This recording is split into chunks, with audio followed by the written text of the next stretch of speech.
Novena ebisasiza butakoma olunaku olw'omukaaga. Nnya lya Paatiri n'erya Mwana n'erya Mwoyo Mutuukirivu.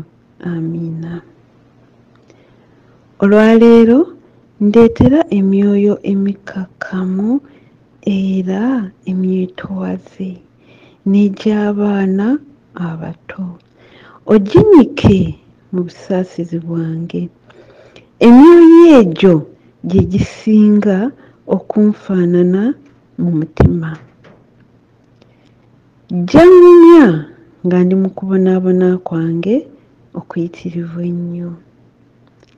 Nagiraba nga bamalayika abali ku nsi nga babugiriza ataali zange. Gimbundugulako omuseera gw'enneema gwonna.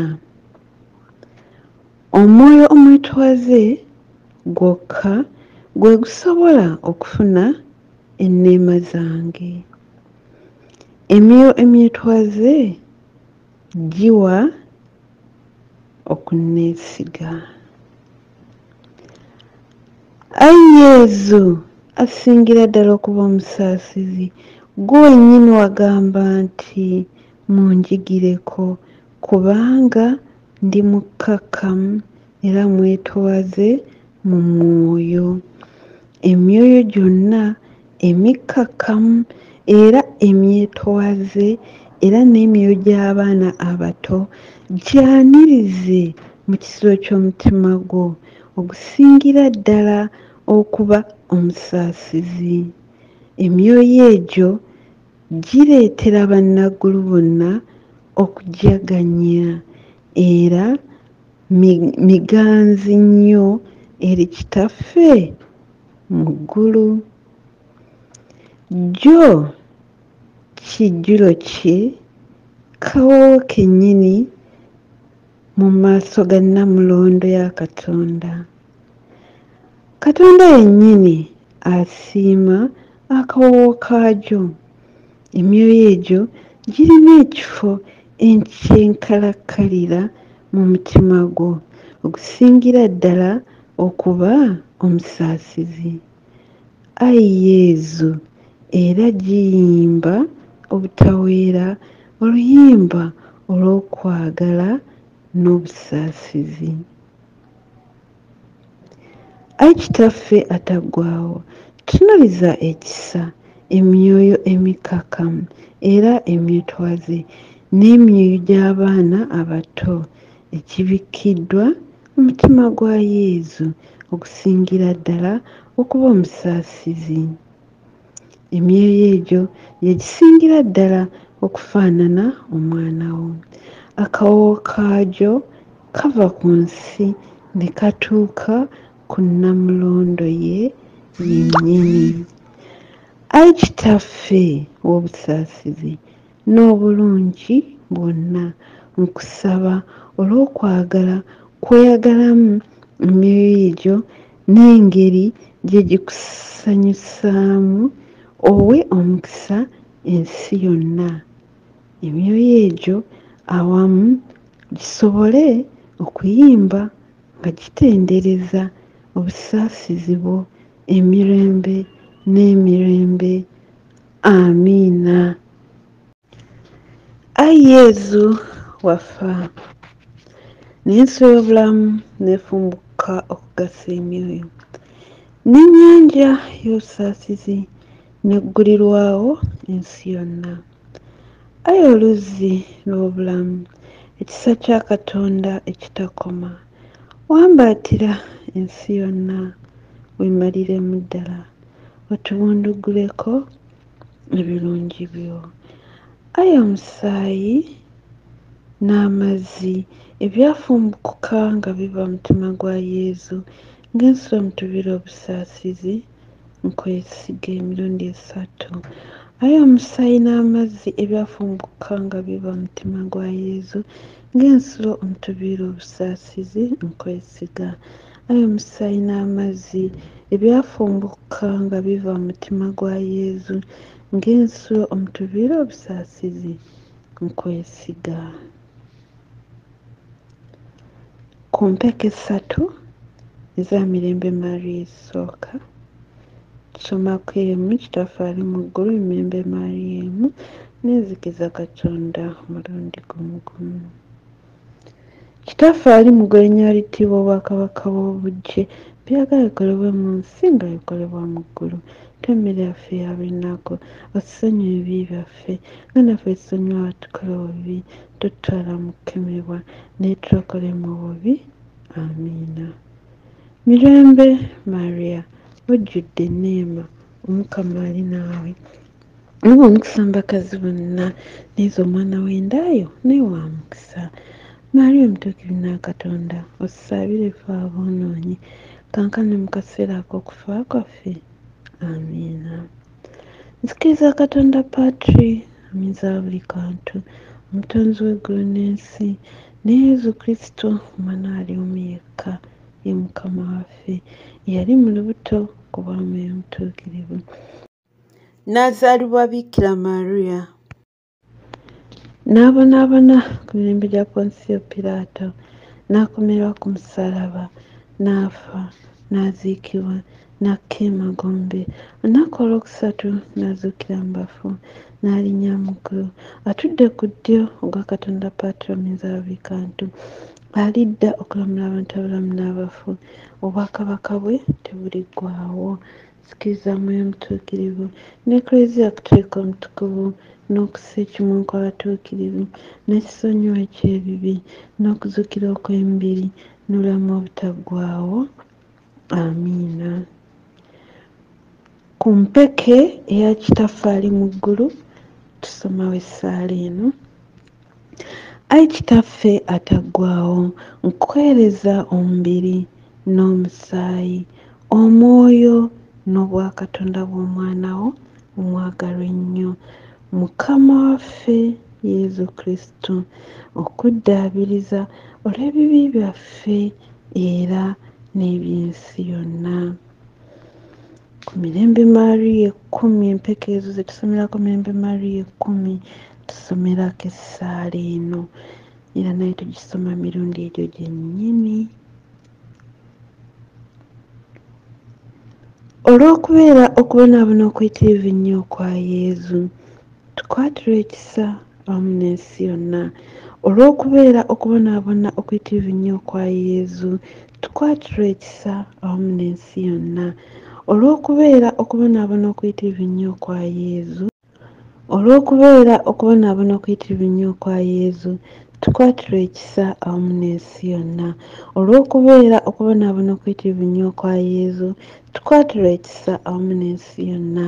Olw'okubeera okubonaabona okuyitirivu ennyo okwa Yezu, tukwatirwe ekisa awamu n'ensi yonna. Olw'okubeera okubonaabona okuyitirivu ennyo okwa Yezu, tukwatirwe ekisa awamu n'ensi yonna.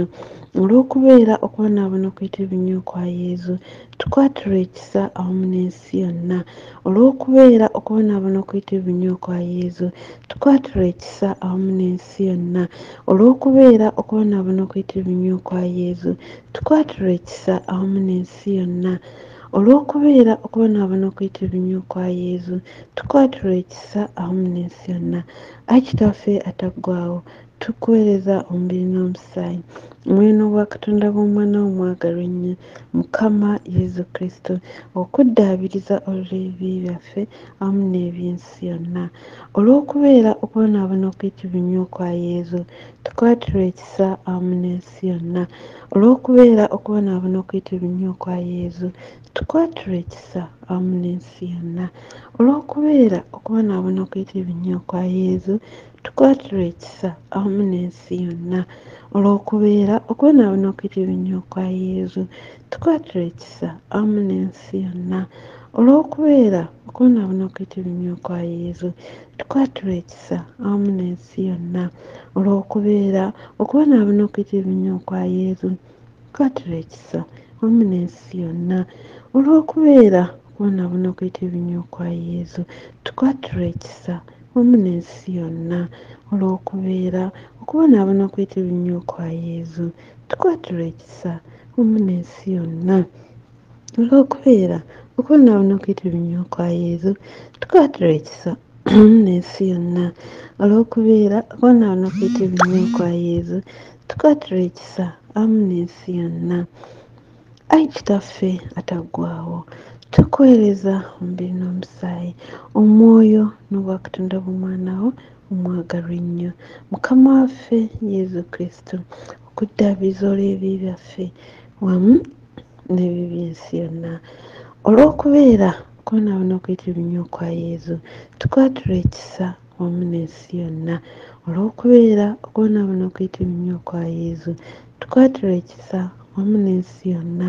Olw'okubeera kwonaabona okuyitibwa ennyo kwa yezu tukwatira ekisa wamu n'ensi yonna.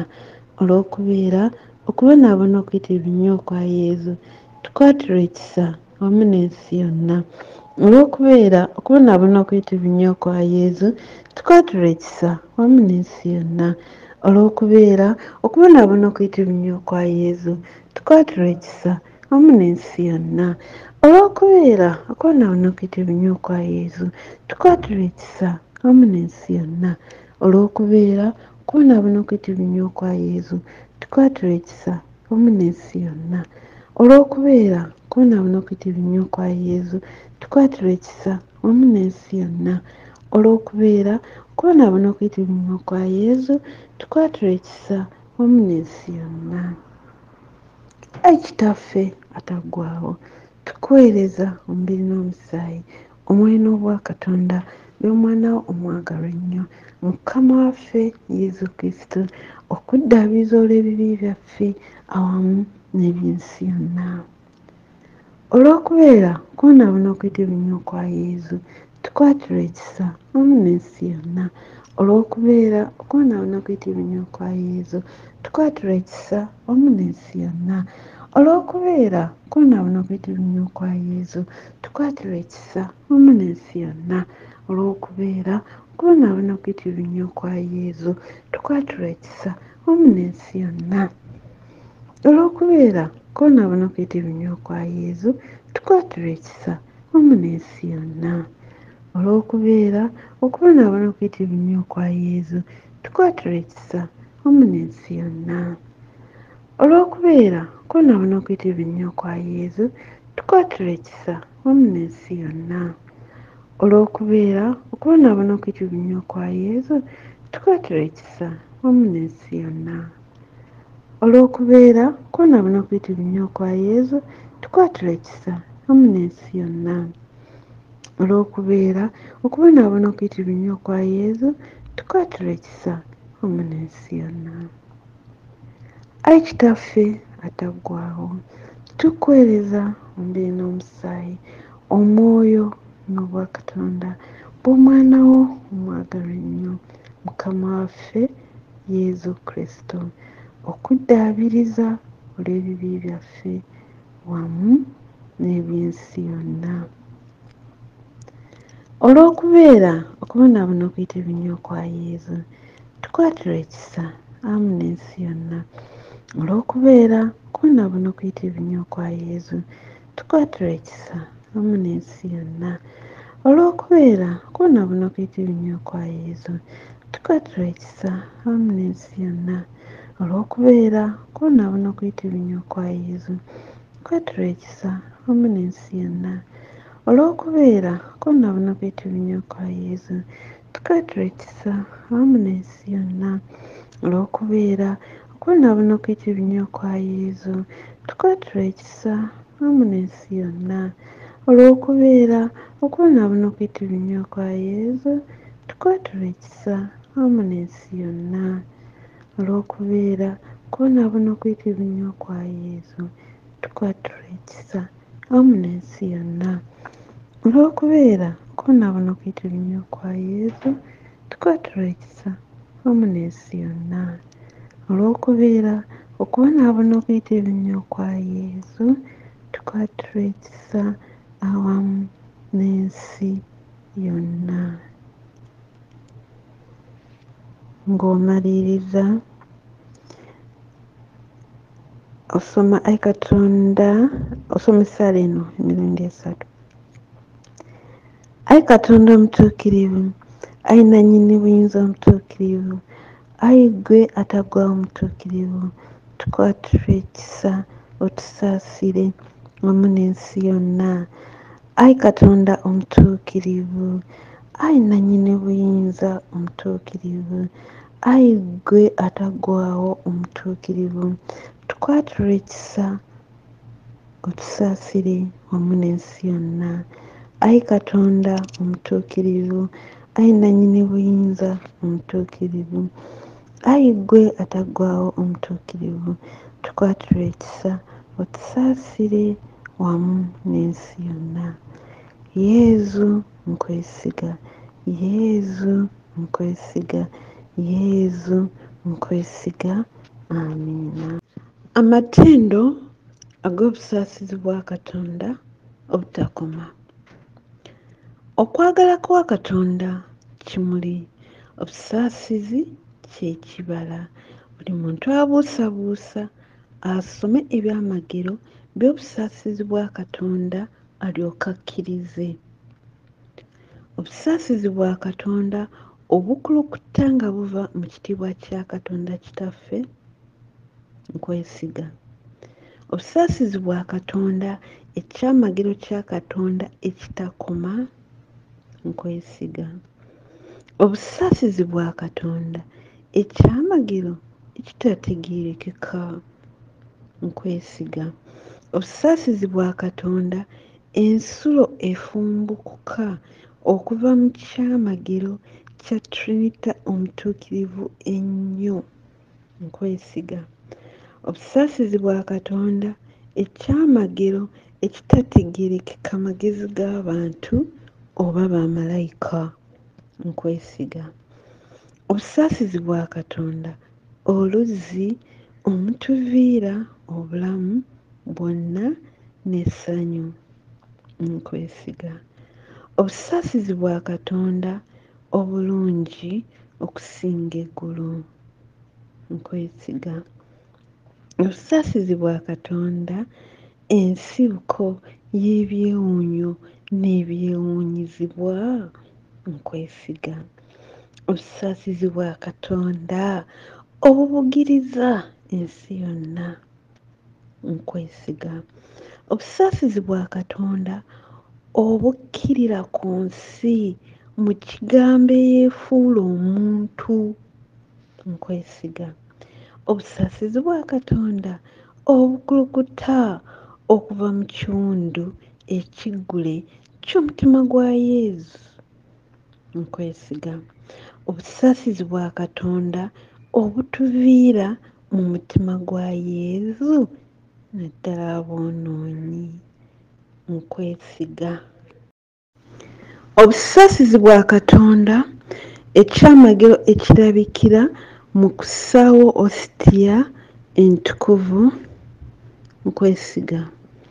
Obusaasizi bwa Katonda obulabikira mu kutandikawo eklezia omutukuvu nkwesiga. Obusaasizi bwa Katonda mu sakalamento ettukuvu ery'abatisimu nkwesiga. Obusaasizi bwa Katonda obutufuula abatuufu nga tuyita mu Yezu Kristo nkwesiga.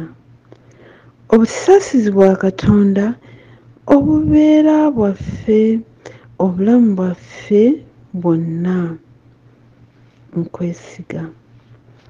Obusaasizi bwa Katonda obutuwambaatira naddala mu kaseera ak'okufa nkwesiga. Obusaasizi bwa Katonda obutuwa obulamu obutaggwaawo nkwesiga. Obusaasizi bwa Katonda obubeera naffe mu buli kaseera k'obulamu bwaffe nkwesiga. Obusaasizi bwa Katonda obutuwonya omuliro ogutazikira nkwesiga.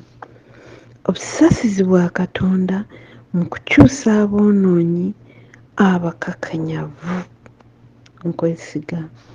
Obusaasizi bwa Katonda obwewuunyizibwa bwa malayika obutategeerekeka batuukirivu mu kwesiga.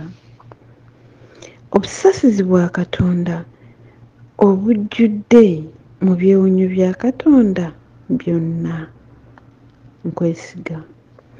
Obusasizi bwa Katonda obutusitula ne tuva mu bunaku bwaffe bwonna mu kwesiga. Obusasizi bwa Katonda ensibuko y'essanyu n'okujegenya kwaffe mu kwesiga. Obusasizi bwa Katonda obutusobozesa okubaawo ne tutazikirira kuggwaawo mu kwesiga. Obusasizi bwa Katonda obuzingiramu emirimu gyonna Katonda gy'akola mu kwesiga. Obusasizi bwa Katonda engule y'emirimu gya Katonda gyonna mu kwesiga. Obusasizi bwa Katonda ffenna mwe tunnyikibwa mu kwesiga. Obusasizi bwa Katonda okuweerera okuwoomerevu okw'emitima egikaluubiriziddwa mu kwesiga. Obusasizi bwa Katonda essuubi lyokka ery'emitima egiterebuse mu kwesiga. Obusasizi bwa Katonda ekiwummulo ky'emitima n'emirembe awatali kutya kwesiga. Obusasizi bwa Katonda okusanyuka kw'emyoyo emitukuvu mu kwesiga. Obusasizi bwa Katonda obuzzaamu essuubi mu abo beriweddemu mu kwesiga. Twegayirire. Ayi Katonda ataggwaawo, ng'obusaasizi obutakoma era enkuluze y'okukubagiza okutaliiko kkomo. Tunuuliza ekisa era oyongere obusaasizi bwo mu ffe. Mu budde obuzibu tuleme kuggwaamu maanyi era tuleme kuterebuka, wabula n'obumalirivu obungi tusobole okwesanga bulijjo mu ekyo gwe ky'oyagala ekitukuvu, ekyo nga kwe kwagala era bwe busaasizi bwennyini. Tukikusaba nga tuyita mu Kristo Mukama waffe, Kabaka w'obusaasizi, oyo ng'ali wamu naawe ne Mwoyo Mutuukirivu atulaga obusaasizi emirembe n'emirembe. Amiina. Linnya lya Paatiri n'erya Mwana n'erya Mwoyo Mutuukirivu. Amiina. Yesu sigala naffe obudde bwonna. Linnya lya Paatiri n'erya Mwana n'erya Mwoyo Mutuukirivu. Amiina. Owooluganda, wabula kwekumira ku mukutu Mary Victor Catholic Collections YouTube channel. Kindly subscribe. Osayibwa n'obuwombeefu